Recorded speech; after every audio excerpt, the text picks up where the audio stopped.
Então vamos lá. O que a gente sabe? O que a gente sabe até agora? A gente já falou muita coisa a respeito de melhoramento vegetal, considerando questões genéticas, então considerando a base genética. A gente falou a respeito da produção das proteínas, a respeito dos processos de duplicação de DNA, de transcrição de RNA. Então a gente viu como que esses eventos funcionam e como que eles são capazes de regular a expressão das plantas. E a gente pode sim alterar essa forma de expressão, que é a transgenia, que vai ser um dos nossos próximos conteúdos aí, relacionados a técnicas de transgenia para a gente conseguir atuar no melhoramento de plantas. Só que nem sempre a gente utilizou o melhoramento de plantas ligado a questões genéticas diretamente. A gente utilizava os próprios padrões reprodutivos. A gente sabe como que funciona, a gente sabe como que organiza as questões genéticas e a partir disso eu consigo ter um apoio para moldar tudo que a gente tem ligado a questões genéticas para os padrões reprodutivos. Então a ideia agora é a gente pegar tudo que a gente sabe, pegar tudo que a gente já conhece a respeito das questões genéticas e modificar os padrões reprodutivos com base nessas relações. Então, por exemplo, se eu tenho grupos que são sexuados ou que são assexuados, o que dá para fazer para eu atuar em um processo de melhoria? Então, o que eu faço? Tanto para grupos sexuados quanto para assexuados, a seleção das linhagens é algo interessante. Então, é um processo de melhoramento em que eu não mudei a estrutura do DNA, mas eu selecionei uma característica que é interessante. Então, eu seleciono uma linhagem e eu somente vou fazer uma questão reprodutiva, um padrão de cruzamento com essa linhagem que eu escolhi. Então isso vai me garantir um processo de melhoria. Então a ideia dos cruzamentos é o quê? É eu proporcionar um cruzamento apenas com indivíduos de interesse, apenas com indivíduos que trazem características interessantes para a gente. Então o que eu sei? Eu tenho as bases genéticas do melhoramento, que seria as características presentes nos indivíduos. A própria produção, pode ser a resistência, tolerância, não sei, qualquer tipo aí de vantagem que aquele grupo de plantas apresenta e vocês acham aquilo como interessante e vão multiplicar. Então a ideia é o quê? Que eu consiga multiplicar os meus padrões de características com base na reprodução e não na estrutura genética. A estrutura genética ela já existe, não vou moldar. Certo? Nesse momento eu não estou moldando estrutura genética. Eu vou realizar cruzamentos para selecionar aquilo que já está presente. Então é isso que a gente vai querer a partir de agora. Eu percebi ao longo do que a gente foi conversando que é um conteúdo, o conteúdo de genética em si ele acaba sendo um pouquinho pesado. Que foi o que a gente viu a respeito aí dos padrões de transcrição, replicação, tradução, enfim. Então ele é um conteúdo um pouquinho pesado aí. Então eu dei uma mexida no plano de vocês. Então ao invés de continuar o bimestre só com questões genéticas, eu vou trazer um pouco dos padrões de cruzamentos que não tem uma base genética tão forte assim, para balancear aí para vocês, para ter um conteúdo mais fácil para a prova. Então o conteúdo de cruzamento eu vou lançar aqui e as técnicas de transgenia que volta a pesar um pouquinho na genética aí, vai ser no começo do segundo bimestre. E a gente troca um pouquinho e aí ficam os dois bimestres aí com conteúdo mais fácil, com conteúdo um pouquinho mais puxado. Então vamos lá. Vamos ver como que esses padrões funcionam aí. Primeiro a gente vai lembrar de algumas questões genéticas aí, mas que não tem uma ligação direta com o DNA. São conceitos genéticos que a gente vai precisar lembrar. Esses dois conceitos genéticos aqui, eles estão ligados com as características em si. Então a gente vai ter dois eventos básicos, que é o fenótipo e o genótipo. Se vocês lembrarem lá da biologia celular, acredito que vocês viram lá, acredito que vocês viram lá em genética. Mas o que é isso? O fenótipo ele é a expressão, ele seria a aparência, seria aquilo que o indivíduo manifesta. Então, por exemplo, a cor da flor, a forma da folha, o tamanho do fruto, a textura do fruto, as proteínas presentes nesse fruto, a quantidade de açúcar presente, as atividades metabólicas que acontecem. Então, tudo que eu tenho aí de expressão. E o genótipo é a própria característica em si. Ela é a base genética. Por exemplo, a capacidade de possuir folha é um genótipo. Agora, a forma dessa folha, o tamanho dessa folha, a cor dessa folha, isso é fenótipo. Então, o genótipo seria o indivíduo apresentar a característica. E o fenótipo, como essa característica se manifesta. O indivíduo apresentar pétalas, isso é genótipo. Então, é uma base genética de genótipo. E a cor de cada uma dessas pétalas é o fenótipo. Então, o genótipo ele seria a composição genética. Tudo que eu tenho a respeito do DNA do indivíduo. Então, lá atrás, quando a gente falou dos genes de azão, azinho, o que era aquilo? Era o genótipo. Então, era a informação. A informação está presente. Só que como que ela vai se manifestar, aí é uma outra coisa. Então, como que a característica se manifesta é uma outra coisa. O que eu sei? Eu sei que pétala apresenta a função, pelo menos a maioria delas, apresenta a função de atração de polinizadores. Beleza. Então quer dizer que o fenótipo dela, que vai ser a coloração, vai estar ligado com atrair grupos de insetos que realizam polinização. Então a função é essa. Então isso é o fenótipo. Agora a capacidade de possuir a pétala seria o genótipo do indivíduo. Então a gente já sabe o que é. Então o indivíduo que apresenta determinada característica, eu estou falando do genótipo do grupo. Agora, como que essa característica se manifesta, como que eu percebo essa característica, seria o fenótipo aí. No livro, na verdade, ele traz isso daqui como a aparência. Não gosto muito, porque nem tudo que é fenótipo é aparência. Por exemplo, você olha para uma planta e fala, nossa, que proteína bonita que ela tem. Não, porque não é aparência. Você não vê a proteína. Você não vê o processo fisiológico acontecendo. Você não vê a planta fazendo fotossíntese. Então, são estruturas que são fenotípicas, é o fenótipo que está acontecendo, só que nem sempre está ligado com a aparência, certo? Então a gente chama esse aparência que o livro traz pra gente, na verdade é expressão. Como que se expressa? Se expressa na produção da proteína, se expressa na coloração, se expressa nesse comportamento, se expressa nesse padrão fisiológico, enfim. Então o fenótipo seria uma expressão. Tá. Só que esse fenótipo aí, por exemplo, genótipo, possuir pétala, certo? Fenótipo, pétala vermelha. Beleza. Só que, se eu pegar essa mesma planta que possui pétala e a pétala é vermelha e espalhar um monte de mudas dessa planta em várias regiões do nosso planeta que apresentam questões climáticas completamente diferentes, a gente começa a perceber que os padrões corpóreos vão mudar. A gente vai perceber que a estrutura dessa flor e dessa planta vai ser diferente. A gente percebe que ela pode até mesmo variar a tonalidade de cor, ela pode ir para um laranja, para um amarelo, enfim. Por quê? Questão nutricional, né? Talvez eu tenha uma diferença muito grande de nutriente presente no solo, talvez eu tenha uma diferença de exposição à luz, de fototropismo. Então eu posso ter essas diferenças acontecendo. Então eu começo a perceber que o fenótipo em si não é determinado somente pelo genótipo. Ele vai ser determinado também pelo ambiente. Então eu vou ter o fenótipo, a expressão, a aparência de indivíduo sendo determinado pela sua característica genética e pela ação ambiental. Então não vai ser algo aí somente genético. Eu também vou depender disso. Um item para vocês observarem são plantas que permanecem na borda do plantio. Eu tenho um plantio gigantesco, as plantas de borda apresentam um desenvolvimento diferente. Então elas crescem menos ou crescem mais, ou estioladas, né, que não tem uma ação muito boa com a luz, ou elas não têm um processo de crescimento, ou o padrão reprodutivo ele é atrasado, ele demora para acontecer.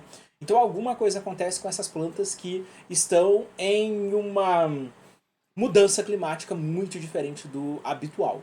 Então isso, o fenótipo, ele não vai ser determinado somente pela genética do indivíduo. Ele vai ser influenciado também pelas questões ambientais.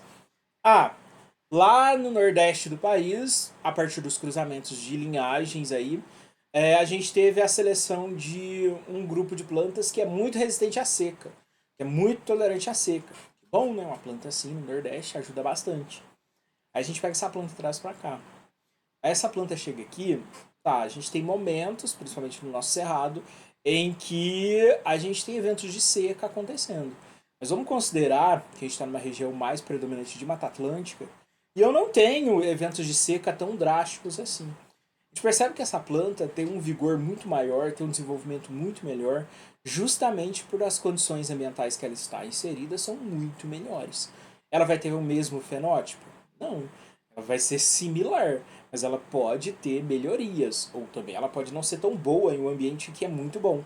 Por exemplo, a gente pega cactáceas, os cactos. São plantas que desenvolvem muito bem em ambiente árido, extremamente quente, em contato direto com a luz, com o sol. Vai deixar essa planta no local úmido e sombreado. Não consegue desenvolver. Ela vai crescendo, não entra em floração, ela vai crescendo, acaba apodrecendo e morrendo, então é muito fácil matar um cacto pelo excesso de água ou pela falta de sol, justamente porque elas saíram de um ambiente que era extremamente ruim, mas que para elas era muito bom, e a gente levou para um ambiente necessariamente bom, mas que para esse grupo de plantas agora é ruim. Por quê? Porque o fenótipo é mudado pelo ambiente. Eu tenho influências ambientais trazendo aqui algumas modificações para os nossos grupinhos de plantas também.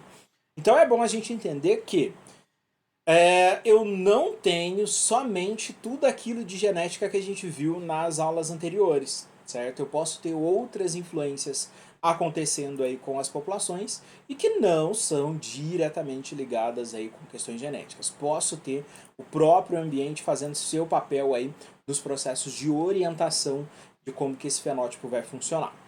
Beleza. Quem começou com isso? Vocês viram isso em genética.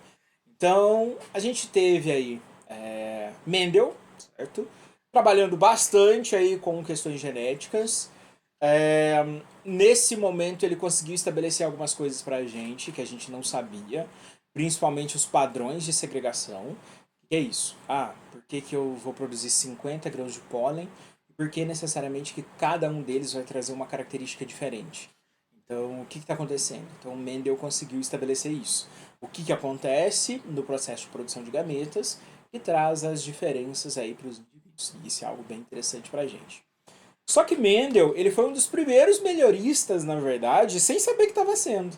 Então ele já trabalhava com melhoramento, mas não sabia que estava trabalhando com isso. Muita gente já trabalhava com melhoramento, a gente já tinha vários grupos de espécies melhoradas, só que ninguém falava a respeito disso, né? Não era um conceito disseminado.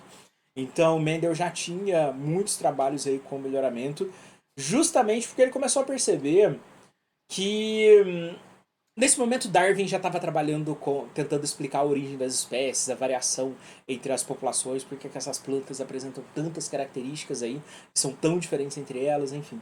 Então a gente já tinha muita gente pesquisando aí para entender o que estava acontecendo. E Mendel foi para um lado mais genético aí. Só que a gente não sabia que existia um gene, eu sabia que existia azão azinho, eu não sabia disso ainda, isso foi estipulado aqui. Eu não sabia disso. Então a partir daqui que a gente começou a entender. E ele entendeu isso utilizando os padrões básicos de cruzamento. Então, cruzar uma linhagem com a outra e ver o que sai nas próximas gerações para entender os padrões de cruzamento que ocorriam com os indivíduos. Só que para isso, ele precisava que as plantas que ele fosse utilizar tivessem algumas características que ajudassem. Precisa ajudar. Se eu quero trabalhar com cruzamento de plantas, não dá para utilizar uma planta que o ciclo reprodutivo dela leva 5 anos para começar a reproduzir. E que um ciclo de vida completo demora 1 ano para acontecer. Não dá. Então não dava para pegar um grupo arbóreo, não dava para pegar um grupo arbustivo, talvez, alguns arbustivos até que dá para fazer. Mas plantas de ciclo de vida longo, ficava difícil ele trabalhar. Ele precisava trabalhar com uma planta que facilitasse o processo. E aí ele teve todo o processo de experimentação com as ervilhas, onde a gente tem algumas características básicas aqui que ajudou e que é o que a gente vai estabelecer para os padrões de cruzamento. Então, por exemplo, em um primeiro momento, ele precisava de espécies de um fácil cultivo. Tem que ser uma espécie que não tenha muita exigência nutricional, tem que ser uma espécie que não seja tão afetada assim pelo ambiente, tem que ser uma espécie muito generalista, uma espécie de cultivo fácil. Então, eu preciso de características muito simples para o cultivo dessa planta. Porque eu não posso gastar meu tempo com outras exigências que essa planta possui, sem ser o padrão reprodutivo que eu quero analisar.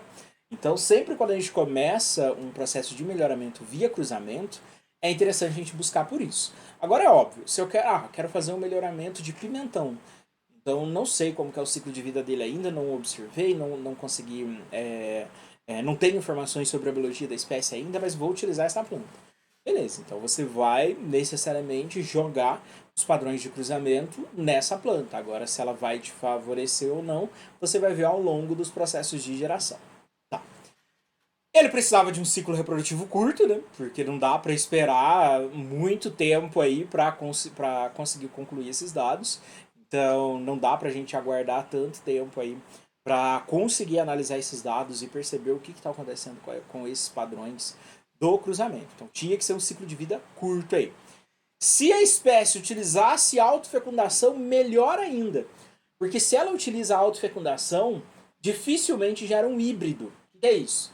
Indivíduo 1 cruza com o indivíduo 2 e carrega a prole aí, a planta que vai nascer desse cruzamento, carrega carrega informações tanto de um quanto de dois. Isso é ruim, porque a gente vai perder a característica. A ideia é que eu utilizo a planta 1 e essa planta 1 só realiza a autofecundação. Então ela autofecunda, autofecunda, autofecunda, autofecunda e todas as sementes produzidas serão exatamente iguais, porque vieram todas de eventos de autofecundação. Então eu garanto que eu tenho uma linhagem pura. Eu garanto que eu tenho uma linhagem totalmente aí similar. Beleza. Essa seria o ponto básico aí para ele. Eu preciso de uma produção muito grande de sementes para eu conseguir ter uma proporção e eu conseguir avaliar as probabilidades de como que isso vai acontecer. Tem que ter muita semente produzida por essa planta. Se for uma planta que produz uma, duas, três, quatro sementes, complica a minha vida inteira. Eu preciso de uma planta que tenha uma produção muito alta de sementes para a gente conseguir avaliar. Preciso ter muitas características diferentes para ser avaliado. Eu quero saber como que as características se comportam nessas plantas. Então, se essa planta só apresenta um padrão de cor, por exemplo, a planta só tem a flor branca. Só tem isso, não tem mais nada. A planta só tem a semente amarela. É só amarela em todas as plantas. Não tem o que avaliar aqui. Eu preciso de plantas que são da mesma espécie, mas apresentam aí algumas variedades de coloração. Eu pego o café, eu vejo que o café eu tenho várias variedades de coloração, de tamanho, de forma, enfim. Eu consigo ver isso. Só que é uma mesma espécie com variedades diferentes aí. Então eu precisava disso, de uma espécie que tivesse uma variedade muito diversa para garantir que eu consiga avaliar. Eu preciso agora fazer isso daqui, olha. O cruzamento entre essas variedades. Pensem, a espécie 1 e a espécie 2, que eu acabei de falar para vocês. Somente com autofecundação, as sementes da espécie 1 serão sempre espécie 1.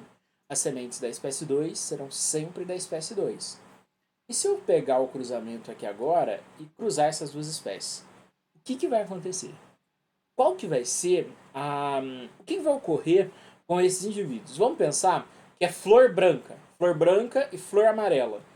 Fiz o processo de cruzamento. O que vai sair? O que vai acontecer? Se eu pego essas novas sementes que foram produzidas e realizar o processo de plantio, qual que vai ser a cor dessas flores? Será que vai se manter branca? Será que vai ser metade branca, metade amarela?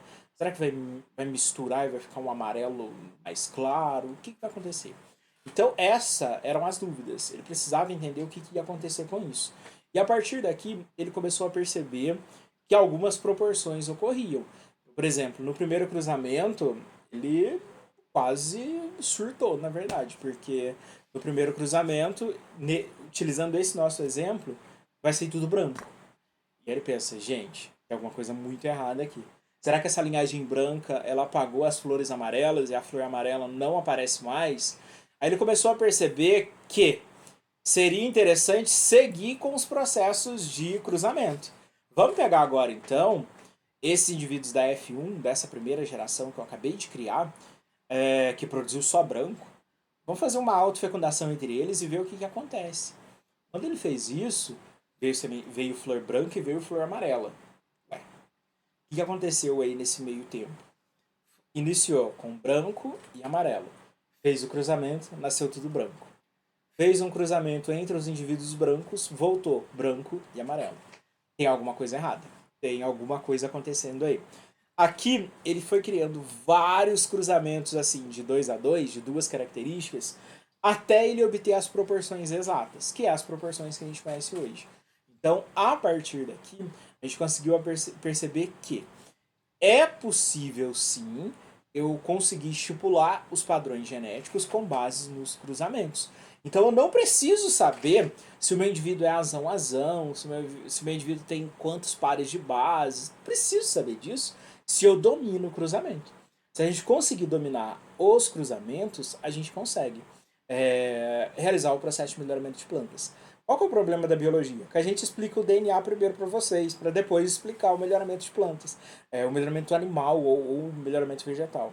Porque eles conseguiram descobrir tudo que a gente sabe sobre genética pela experimentação. Então, a gente, quando está ensinando para vocês, a gente joga toda a informação que foi descoberta e depois a gente olha a experimentação. Então, pensem aqui que todos esses itens que a gente está vendo aqui, olha, todos esses itens que a gente está vendo aqui, Mendel utilizou para conseguir descobrir como que as características se comportavam. Por exemplo, ele conseguia agora manter só planta branca, não quero mais planta com flor amarela. Conseguia. Ele conseguia manter só flor amarela? Conseguia. Por quê? Porque ele conseguiu decifrar todos os padrões reprodutivos das plantas aí. Tá, mas como que ele fez isso? Ele foi avaliando os caracteres um a um primeiro. Então, tem os caracteres aqui, deixa eu ver, tem. Ele foi avaliando esses caracteres sempre em uma questão qualitativa. O que é isso? O indivíduo ele é sempre binário. Ou a planta, em termos de altura, ou a planta é baixa ou a planta é alta. A cor do cotilédone, ou ele é verde ou ele é amarelo. Não tem um azul, não tem um branco, não. Era sempre duas características que ele estava observando aí. Então ele sempre fazia o cruzamento dessas características para perceber. Planta alta com planta baixa, F1 dava só planta baixa, ou só planta alta. Quando ia para F2, trocava tudo novamente. Vamos para F3, F4, F5 e vamos conseguir perceber o que acontece a partir do momento que eu vou avançando os padrões reprodutivos. Então a cor do cotilédone ele utilizou, se o tegumento ele era colorido ou se ele não tinha cor, se a semente era lisa ou era rugosa, se a vagem era lisa ou rugosa, enfim. Então várias características que ele foi testando até conseguir estabelecer os padrões básicos que a gente tem dentro da genética. Beleza, então aqui a gente não entra na genética em si. Só quero que vocês entendam aqui que a forma de realizar esses cruzamentos garantem a gente conseguir entender a genética, certo? Então, a partir do momento que eu faço os padrões de cruzamento, eu consigo estabelecer isso. Só que tem um probleminha. Os padrões de cruzamentos, eles não vão ser dados aí somente pelo que a gente conhece da estrutura genética das plantas. Porque se vocês lembrarem lá de anatomia vegetal, que a gente viu lá no comecinho, a gente tinha os padrões de reprodução de plantas. Lembra? A planta que fazia fecundação cruzada, a planta que fazia autofecundação, planta que tinha flor macho e flor fêmea, planta que a planta macho e a planta fêmea era separada, planta que tinha tanto flor macho quanto flor fêmea, planta que a mesma flor tinha tanto estrutura masculina quanto feminina. Então a gente percebeu que os padrões reprodutivos são diferentes. Então, para realizar os cruzamentos, eu vou precisar sofrer um pouquinho, justamente para eu garantir que esses padrões de cruzamento funcionem para o melhoramento dos grupos vegetais. Um exemplo para vocês, olha, se eu for pegar uma planta que reproduz por autofecundação, certo? Ela reproduz por autofecundação. Então, a probabilidade dela gerar uma linhagem pura é muito grande. O que é uma linhagem pura? É aquela linhagem que não sofre influência de um outro indivíduo. Então, todas as proles, as sementes geradas, só carrega a informação dela mesma. Então, é sempre eventos de autofecundação acontecendo com essa espécie. Se em algum momento ocorreu um processo de fecundação cruzada, a gente tem a geração dos híbridos. Então surge um híbrido na minha população. O híbrido na população é uma coisa ruim? Não. Ele traz novas características. Aí depende do que a gente está falando. Se eu estou falando de cultivo, uma população que não tem uniformidade é algo ruim, certo? Eu preciso de uma população que seja bastante uniforme. Isso é algo que eu quero. Então a ideia de eu ter uma população uniforme ou não, isso vai variar do que eu quero. Ah, eu estou falando de ecologia, eu estou falando de produção florestal. Nesses casos, a variabilidade é algo bom. Então não ser uniforme é algo muito bom. Só que para cultivo a gente já viu que isso não ajuda. Eu preciso de uniformidade. Então as linhagens híbridas, elas podem trazer esse probleminha. Então a ideia é eu trabalhar com as linhagens puras que mantêm a característica que eu quero. Fica parecendo que a linhagem que a característica se perde muito fácil, mas não, ela se mantém um bom período aí. Ela consegue se manter tranquilamente. Com todos os processos de melhoramento que a gente teve com café, que a gente teve com milho, que a gente teve com soja, feijão, enfim. Todo o melhoramento vegetal que aconteceu com essas plantas está aí até hoje, está se mantendo. E boa parte deles não foi feito por questão genética, foi feito por padrão de cruzamento, para garantir que eu mantenha aquela linhagem, para garantir que eu mantenha aqueles indivíduos ali. Beleza. Vamos ver o que mais que a gente tem aqui. A gente percebe que só isso daqui é o que garante que a gente vai conseguir perceber os padrões a partir de várias gerações testadas. Então existe a profissão do agrônomo, que é o agrônomo melhorista, que ele trabalha apenas com melhoramento vegetal. Então, ele trabalha com padrões de cruzamento, certo? Ou com a estrutura genética que a gente estava vendo nas aulas anteriores. Independente de qual forma, ele vai conseguir trazer o melhoramento para a gente. Tomem cuidado, porque é normal as turmas associarem que o melhoramento genético ligado com a transgenia é realmente algo muito recente, mas como sendo algo moderno que simplesmente joga fora os padrões de cruzamento. Não.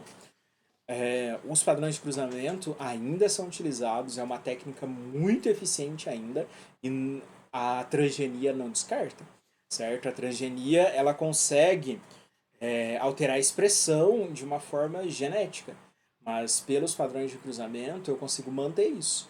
Por exemplo, se eu uso a transgenia, para o indivíduo ser transgênio, ele precisa carregar um material genético de uma outra espécie. Porque se carrega da espécie dele mesmo, ele não é um transgênico. Ele é um organismo geneticamente modificado, mas não é um transgênico. Então eu preciso aqui de um gene, de um material genético de uma outra espécie. Só que quando essa espécie transgênica reproduz, os padrões de replicação percebem que aquele gene não é dela e joga fora. Então a transgenia ela não é totalmente estável, ela é instável. Os padrões reprodutivos podem descartar o transgênio, pode jogar esse transgênio fora aí. Tem maneiras de fixação, sim, mas na maioria das vezes é possível, da própria replicação, jogar esse material fora para a próxima geração, né? Porque aquela geração que foi melhorada, é óbvio que ela continua mantendo essa característica boa que veio por transgenia.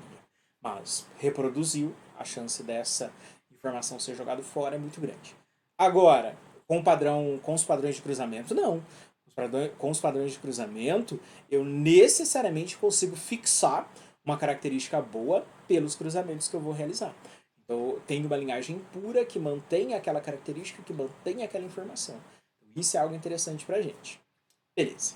Então, Mendel conseguiu comprovar tudo que ele queria, todas as hipóteses dele, ele conseguiu comprovar, a gente teve aí uma reformulação nas teorias de Darwin de seleção natural, justamente porque naquele momento ele sabia que a variabilidade existia, mas não sabia de onde estava vindo.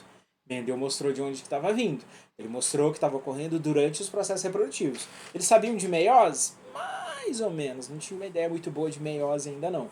Vocês viram lá na biologia celular. Mas ele já conseguiu estabelecer os padrões genéticos de uma forma muito legal, com base apenas nos cruzamentos. Somente com cruzamento aí. Quando eu falo padrão de cruzamento para vocês, eu estou falando essas ligações de linhagens puras, certo? Cruzamentos de linhagens híbridas que vão acontecer em plantas que fazem autofecundação e plantas que fazem fecundação cruzada. Então, esses são os padrões de cruzamento. Eu posso intercalar os padrões de cruzamento. Vou ter uma taxa de autofecundação até eu gerar linhagem pura. A partir do momento que eu gerei linhagem pura, eu vou fazer um processo de fecundação cruzada para gerar híbridos e eu selecionar novas características. Então, é isso que eu quero. Mas, Edmar, como que eu vou saber que a linhagem é pura se você não está olhando o DNA da espécie? A partir do momento que as sementes produzidas, que as plantas produzidas trazem a uniformidade, a tua linhagem está pura. Então, a partir do momento que a uniformidade chega, a linhagem é pura. A partir do momento que surge uma diferença na flor, na cor da pétala, na cor da semente, na textura da semente, não sei o que a gente está avaliando. Mas a partir do momento que surge uma diferença, teve uma hibridização. Então tem um híbrido presente. Tem um indivíduo que não deveria estar presente ali, porque ele não faz parte de uma linhagem pura. Então a gente sempre está avaliando dessa maneira. Autofecundação, para gerar uniformidade, garante linhagem pura. A partir de agora, eu quero mais variabilidade. Se eu quero mais variabilidade, então eu vou parar de utilizar a autofecundação e vou para a fecundação cruzada. Cheguei na fecundação cruzada, gerou ali 4 fenótipos diferentes, 4 cores de pétalas diferentes. Mas aquela terceira cor ali ela é bem interessante. Vou pegar essa terceira cor e só autofecundação. Só autofecundação. Vários ciclos de autofecundação. Para quê? Para eu ter uma linhagem pura que todos os indivíduos apresentem somente aquela cor. Isso é melhoramento. Beleza. O que é isso? Ah, isso daqui é legal. A gente vai ter a herança poligênica como... Nem tudo é 2 características só, né? Pétala vermelha e amarela, pétala branca e laranja, enfim. Nem sempre são apenas 2 características. Eu posso ter uma herança que a gente trabalha como herança poligênica. O que é isso? Eu tenho várias formas de manifestação. Então eu tenho muitas formas de manifestação que podem acontecer. E nesse momento, o processo de selecionar essas características acaba ajudando a gente, né?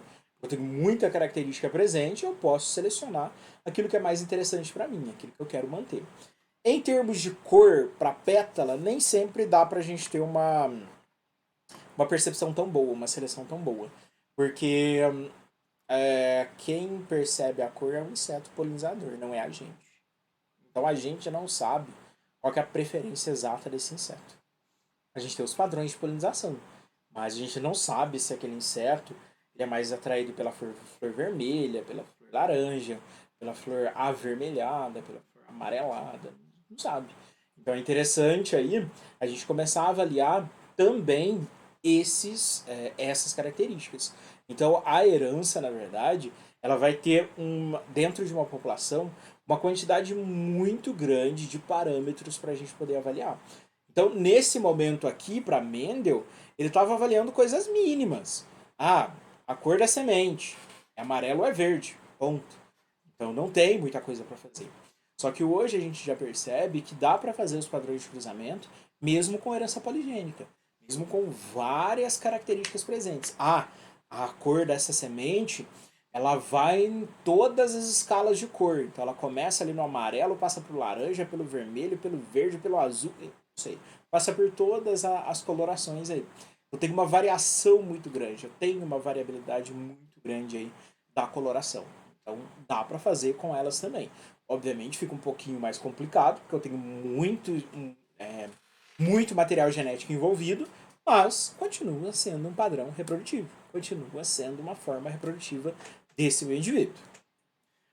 Vamos ver o que mais tem aqui. A gente vai até os padrões reprodutivos, acho que está quase chegando. Aqui vocês vão lembrar de algumas coisinhas que a gente já conhece e que a gente já sabe como funciona. Que é o processo dos sistemas reprodutivos dos grupos de plantas. Então, como que as plantas se organizam aí. Isso daqui a gente já conhece. Aqui a gente está vendo a flor perfeita, então ela apresenta tanto o aparelho feminino, certo? Tem o gineceu aqui, quanto o masculino, tem um androceu aqui. Tenho as pétalas, o ovário está ali, portando o óvulo, o receptáculo segurando esse óvulo. Então tá tudo ali certinho. Se eu olho para cá, eu consigo ver o gineceu sozinho. Então eu vejo o estigma, que recebe o grão de pólen. Vejo o estilete, por onde o tubo polínico passa até chegar no ovário. Vejo o ovário, que carrega o óvulo. Ali, o tubo polínico encontra o óvulo. As células espermáticas descem do grão de pólen e fecundam. Todos esses eventos a gente já conhece. Então isso é a reprodução. Agora, como que isso vai acontecer? Nem sempre isso vai acontecer com um gameta. Por quê? Porque eu tenho tipos diferentes de reprodução em planta. E os tipos básicos que a gente vai ver são esses dois aqui: padrões sexuais e padrões assexuais. Então eu tenho reprodução que é sexuada, que depende de gameta, que tem fusão de material genético, que vai ter um processo reprodutivo sexuado de reprodução cruzada acontecendo, ou não. Ou vou ter um processo assexuado, onde eu vou ter a produção de mudas, onde eu posso ter a propagação vegetativa, então os enxertos, as estacas.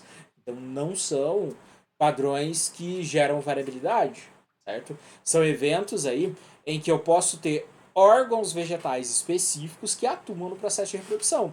Então eu utilizo, por exemplo, plantas que apresentam caule tipo colmo, que eu consigo fazer os brotos de cada um dos nós dar origem a uma planta nova. Teve reprodução sexuada? Não teve. Teve fusão de material genético? Não. Gameta envolvido? Menos ainda. Mas é um padrão reprodutivo. Só que aqui tem um probleminha. Porque sempre que eu tenho um padrão reprodutivo assexuado, a planta é sempre adulta. Nunca é uma planta jovem. Então, se eu faço uma estaca, vou retirar um ramo de uma planta, ele vai para o solo, ele enraiza e eu vou cultivar. É uma planta jovem? Já é uma planta adulta. Então, ela não passou pelo estágio de semente. Ela necessariamente já é uma planta adulta. Se vocês notarem citros, que é muito comum, laranja, limão, mexerique, enfim, que vieram de estacas ou de enxertos, a planta produz muito rápido, então que ia demorar anos, aí ela acaba produzindo de uma forma muito rápida. Talvez a gente compre a muda e a muda já está com flor, a gente compra a muda e a muda já está com botão floral, você planta o indivíduo, no mesmo ano ela já está dando fruto. Por quê? Porque já é um indivíduo adulto. Você vai ver que ela não vai ter o padrão corpóreo de uma árvore, ela vai ter um padrão arbustivo, ela não vai ter tronco, ela vai ter necessariamente um galho mais desenvolvido e todos os outros galhos descem para o processo de produção. Ela não tem um padrão arbóreo, ela não tem um padrão de árvore que citros normalmente tem.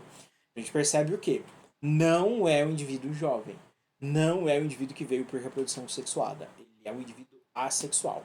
Um indivíduo por propagação vegetativa. Que é um dos nossos últimos conteúdos aí. Então o que eu percebo? A utilização dos tubérculos, a utilização dos caules subterrâneos, a utilização das raízes com gemas. Tudo isso é o processo assexuado. É um padrão reprodutivo que não depende de gameta. Agora, se eu entro nos eventos em que ocorre meiose para a produção de gameta, aí sim, aí eu entro em padrões sexuados de reprodução. Então aqui a gente tem a reprodução acontecendo e os indivíduos gerando novas características, os indivíduos passando pelo estágio juvenil, então vai ter uma semente sendo produzida, a planta vai estar no estado jovem e por aí em diante. A gente consegue ver que aqui, nesse momento, a reprodução sexuada acaba sendo mais eficiente para a gente em termos de durabilidade dessa planta, né? Porque a planta, por propagação assexuada, a vida dela não é tão longa assim. Mas a produção é muito rápida. Ela tem uma produção muito rápida aí. Talvez isso na balança funcione. Ao invés de eu ter sempre a produção de mudas gerada, produção de plantas geradas por mudas que vieram de sementes, acaba levando um tempo muito grande do que eu ir direto para as plantas de propagação assexuada, que mesmo que elas já são adultas e vão precisar ser repostas rapidamente, o processo de produção delas é rápido. Então isso acaba facilitando aí e sendo mais produtivo do que uma planta que passa por todos os estágios de desenvolvimento. Aí, beleza. O que mais que a gente tem aqui? Isso daqui, uma representação básica aí dos padrões em termos de distribuição dos sexos. Então, como que os sexos funcionam aí para os grupos de plantas. Isso que a gente está vendo aqui é flor perfeita. Isso que a gente está vendo aqui é flor perfeita. Então, nesse caso, todos os órgãos vegetativos reprodutivos que eu tenho aqui, eles vão estar presentes até mesmo nas flores imperfeitas. Flores que só têm estrutura masculina ou só têm estrutura feminina. Não tenho variação. Então, a mesma antera que eu tenho, o mesmo androceu que eu tenho em uma flor perfeita, é o mesmo androceu que vai ter em uma flor imperfeita. Então, a gente vai ter, tanto nas flores unissexuadas quanto nas flores hermafroditas, o mesmo padrão de estrutura da morfologia floral. Então não muda, a morfologia da flor é a mesma. A única diferença é que eu vou ter momentos em que os dois aparelhos reprodutivos estarão juntos e momentos em que eles estarão separados. Mas a estrutura de cada um continua a mesma. A morfologia de cada um continua a mesma aí. Depois a gente começa a ver um pouquinho aí a respeito dos processos de reprodução assexuado. Então eu posso ter órgãos vegetais específicos. Então eu tenho órgãos vegetais específicos para reprodução. É uma reprodução rápida, é uma reprodução que traz uniformidade, justamente porque ela não traz variabilidade nenhuma. Não tem meiose acontecendo, não tem fusão de gameta acontecendo, vai trazer variabilidade de que forma? Não vai acontecer. Eu vou ter sempre clones sendo gerados e eu vou ter sempre a mesma característica se mantendo. Então isso é interessante pra gente. Óbvio que não vai influenciar na hereditariedade. Não vai ter influências na hereditariedade. Se eu não tenho nenhuma mudança da questão genética, vai influenciar na hereditariedade como? Isso não vai acontecer. Eu vou sempre manter as características com as reproduções aí que ocorrem de forma assexuada. Então, aqui eu posso ter vários padrões, independente de qual indivíduo que eu vou utilizar, certo? Então, independente de qual órgão vegetal que eu vou utilizar, eu vou poder utilizar esse padrão de reprodução. Então, se eu for pegar uma espécie de ciclo de vida longo, uma espécie de ciclo de vida curto, independente do evento, eu vou conseguir ter o meu processo aí de reprodução para esse indivíduo. Tá, só que eu tenho que entender o que? Se eu tiver uma grande quantidade de híbridos presentes, esses híbridos vão se manter, certo? Porque não vai ter como mudar essa estrutura genética porque é um processo assexuado. Então, se eu tiver muito híbrido presente, eles vão se manter. Então, a próxima geração, mais um monte de híbrido vai vir. Na próxima, mais um monte de híbrido. Porque eu não tenho maneiras de trazer a linhagem pura de volta. Pelo menos nesse momento aqui. Quando a gente voltar com o padrão sexuado, aí dá. Aí eu consigo voltar com as linhagens puras. Mas por enquanto, a gente vai manter os padrões dos híbridos acontecendo. O que garante a seleção pra gente? Se eu tenho tantos heterozigotos assim, se eu começar a utilizar a reprodução sexuada, eu gero variabilidade via meiose e a partir disso eu seleciono. Seleciono a flor, que é mais atrativa, seleciono o fruto, que é mais doce, seleciono a semente, que é mais proteica, seleciono a planta, que é mais resistente à seca. Então, eu seleciono as características com base nos processos sexuados. Dá para utilizar os assexuados para manter. Gerei uma linhagem muito boa para produção e ela. Tô com medo dela reproduzir sexuadamente e eu perder. Reproduz por autofecundação ou por um padrão assexuado, que você garante uniformidade, não perde a informação e ela se mantém na sua população. Eu tenho meu indivíduo podendo ser disseminado tranquilamente ali, não perco esse material mais. A se reproduzir sexuadamente, a chance disso ir embora é muito grande também. Então, no melhoramento aí, eu vou identificar quem são os indivíduos que eu quero, os indivíduos de interesse ou os indivíduos superiores. Esse superior aqui está no sentido de seleção. Qual é o indivíduo que eu quero trabalhar? Qual é o indivíduo que eu quero selecionar? Esse daqui. É esse que eu vou trabalhar. Eu vou utilizar a multiplicação vegetativa desse grupo. Se é multiplicação vegetativa, então pode ser estaca, pode ser cultura de tecidos, pode ser enxertos, enfim. Pode ser a propagação através de órgãos vegetais. Então posso utilizar qualquer meio de reprodução vegetativa para manter essa característica da planta superior que eu acabei de selecionar.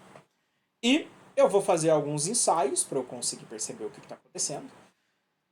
Fiz um processo de reprodução e surgiram três grupos de plantas de interesse. Olha, eu tenho 3 plantas que eu posso considerar como superiores, aí, como indivíduos superiores. Vamos propagar essas plantas e fazer alguns testes com elas. Vamos ver se realmente ela é resistente à seca. Vamos ver se realmente o fruto, a semente é mais proteica daquele grupinho ou de qual deles que é mais proteico, para a gente conseguir identificar qual que é o nosso indivíduo. Identifiquei. Testei planta 1 2 e 3. Percebi que a planta 2 ela é resistente realmente à seca. As outras não conseguiram se desenvolver tão bem. O que eu vou fazer agora? Multiplicar e distribuir somente a minha planta 2. Então, tive alguma mudança genética aqui? Não. Surgiu pelo padrão de reprodução. E eu selecionei com base na característica que eu percebi. vou manter essa minha característica pela forma de multiplicação que eu utilizar e trabalho só com essa minha planta e tá tudo certo. Só que nem tudo é tão simples assim. Por quê? Porque as plantas não ajudam a gente. A gente vai parar aqui, mas só explicar isso daqui para vocês. Aqui já é a nossa aula 5, que é quando a gente começa a falar dos padrões ligados com a planta, certo? A gente já falou das linhagens puras e da hibridização, mas agora a gente precisa ver a planta. Então, o que ela tem a oferecer para a gente. E para isso, a gente tem dois grupos principais de plantas, que são as plantas autógamas e as plantas alógamas. Todo grupo de planta autógama realiza autofecundação, mas não é 100%. Então quer dizer que ela tem uma porcentagem mínima de reprodução cruzada. Então uma planta que é autógama, necessariamente, ela vai ter uma taxa de fecundação cruzada também, naturalmente. Dá pra gente evitar? Dá. Função de melhorista. Dá pra fazer castração das plantas? Dá. Função do melhorista. Então, maneiras da gente conseguir manter a autofecundação em 100%, a autogamia em 100%, para garantir a nossa linhagem pura. Isso é uma planta autógama, que reproduz somente por autofecundação. E aí tem vários mecanismos que auxiliam na autogamia, que a gente vai ver na próxima aula. E a gente vai ter as plantas que são alógamas. Se eu sou uma planta alógama, eu me reproduzo por fecundação cruzada. Então, necessariamente, tem troca de gametas entre plantas diferentes. Detalhe, na autogamia, existe fecundação, existe gameta presente, só que o gameta é da mesma planta, certo? Então, não gera variabilidade pra gente. Agora, na alógama, sim. Na alógama, eu tenho uma fecundação que ocorre por gametas de plantas diferentes, e os gametas das plantas diferentes geram um novo indivíduo, que provavelmente vai ser um híbrido. Então gera um híbrido aí pra gente. Dá para gerar linhagem pura com fecundação alógama. Tá. Mas para isso eu preciso conhecer muito bem a espécie que eu tenho. Então eu preciso conhecer muito bem a linhagem. Eu tenho que conhecer nível Mendel.